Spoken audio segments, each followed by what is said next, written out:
بسم الله الرحمن الرحيم. إذا وقعت الواقعة ليس لوقعتها كاذبة خافضة رافعة. إذا رجت الأرض رجا وبست الجبال بسا فكانت هباء منبثا. وكنتم أزواجا ثلاثة فأصحاب الميمنة ما أصحاب الميمنة وأصحاب المشأمة ما أصحاب المشأمة والسابقون السابقون أولئك المقربون في جنات النعيم. ثلة من الأولين وقليل من الآخرين على سرر موضونة متكئين عليها متقابلين. يطوف عليهم ولدان مخلدون بأكواب وأباريق وكأس من معين لا يصدعون عنها ولا ينزفون.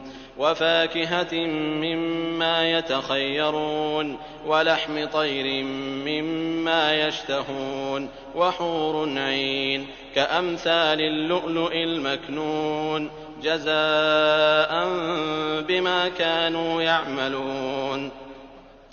لا يسمعون فيها لغوا ولا تأثيما إلا قيلا سلاما سلاما. وأصحاب اليمين ما أصحاب اليمين في سدر مخضود وطلح منضود وظل ممدود وماء مسكوب وفاكهة كثيرة لا مقطوعة ولا ممنوعة وفرش مرفوعة. إنا أنشأناهن إنشاء فجعلناهن أبكارا عربا أترابا لأصحاب اليمين. ثلة من الأولين وثلة من الآخرين. وأصحاب الشمال ما أصحاب الشمال في سموم وحميم وظل من يحموم لا بارد ولا كريم. إنهم كانوا قبل ذلك مترفين وكانوا يصرون على الحنث العظيم. وكانوا يقولون أئذا متنا وكنا ترابا وعظاما أئنا لمبعوثون أو آباؤنا الأولون. قل إن الأولين والآخرين لمجموعون إلى ميقات يوم معلوم. ثم إنكم أيها الضالون المكذبون لآكلون من شجر من زقوم فمالئون منها البطون فشاربون عليه من الحميم فشاربون شرب الهيم هذا نزلهم يوم الدين. نحن خلقناكم فلولا تصدقون. أفرأيتم ما تمنون أأنتم تخلقونه أم نحن الخالقون. نحن قدرنا بينكم الموت وما نحن بمسبوقين على أن نبدل أمثالكم وننشئكم فيما لا تعلمون. ولقد علمتم النشأة الأولى فلولا تذكرون.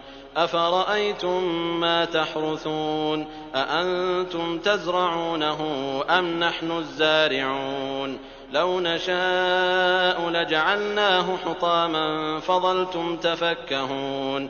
إنا لمغرمون بل نحن محرومون. أفرأيتم الماء الذي تشربون أأنتم أنزلتموه من المزن أم نحن المنزلون. لو نشاء جعلناه أجاجا فلولا تشكرون.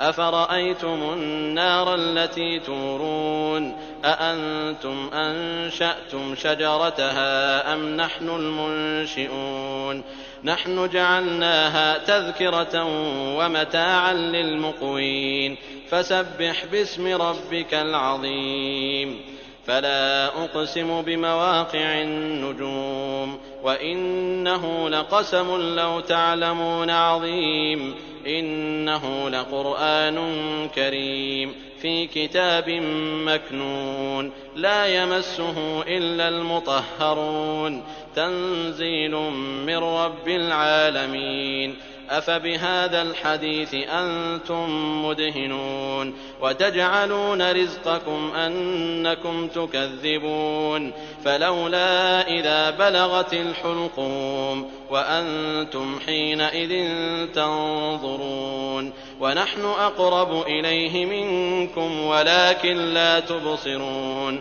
فلولا إن كنتم غير مدينين ترجعونها إن كنتم صادقين فأما إن كان من المقربين فروح وريحان وجنة نعيم وأما إن كان من أصحاب اليمين فسلام لك من أصحاب اليمين وأما إن كان من المكذبين الضالين فنزل من حميم وتصلية جحيم إن هذا لهو حق اليقين فسبح باسم ربك العظيم